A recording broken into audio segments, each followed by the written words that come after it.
Today, Robinhood's main money-making strategy could be at risk in the US. Plus, China's latest crackdown targets video games. Kids there can only play 3 hours a week. And finally, the US ends its 20-year war in Afghanistan. I'm Jordan Smith, and this is CNBC After Hours.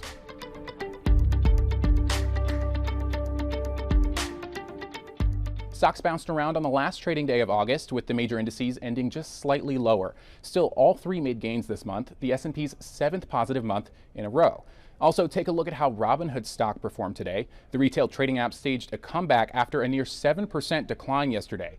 News that PayPal is looking to launch stock trading on its platform hurt Robinhood shares, but what really spooked investors were comments from the head of the SEC, saying the agency might ban Robinhood's biggest source of revenue, what's known as payment for order flow. CNBC Digital can explain how a crackdown could put Robinhood's business model at risk. Robinhood stock has been on a roller coaster ride. After Robinhood's disappointing IPO, retail investors drove the stock 24% higher in August, a move not unlike the meme stock rallies the app helped popularize. But news that the Securities and Exchange Commission could crack down on Robinhood's main money-making engine is putting those gains at risk. SEC Chair Gary Gensler says that a full ban of payment for order flow is, quote, on the table. Gary Gensler, the head of the SEC, told Barron's that banning payment for order flow is something the regulatory agency is considering. Payment for order flow is when brokerages get paid to direct trades to certain market makers, or the people who make the transactions happen. Lots of online brokerages use this method to make money.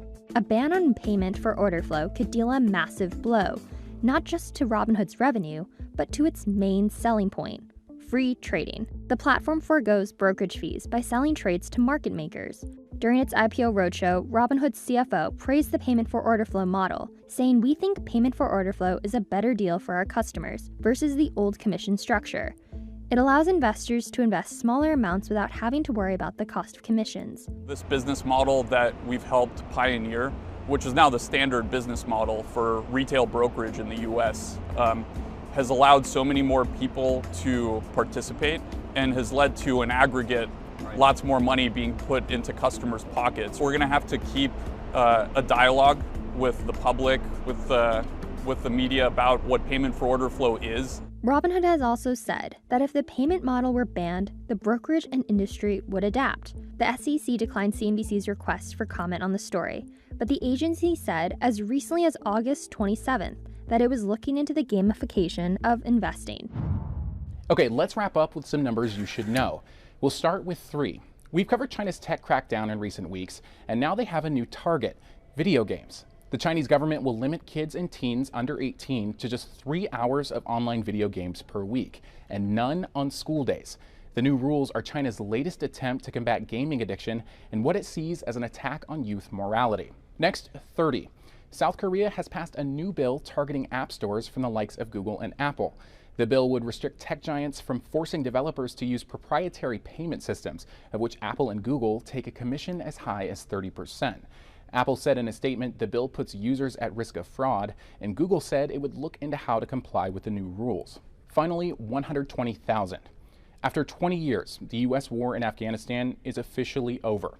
The last planes took off from Kabul's airport on Monday afternoon Eastern Time, capping off an evacuation effort that airlifted more than 120,000 people. The State Department said that fewer than 200 Americans remain in the country. President Biden also addressed the nation this afternoon, saying there's no deadline to get those Americans out. You can read all about Biden's address by going to CNBC.com and downloading the CNBC app. That's it for After Hours. We'll be back here every Tuesday and Thursday, so be sure to catch us then.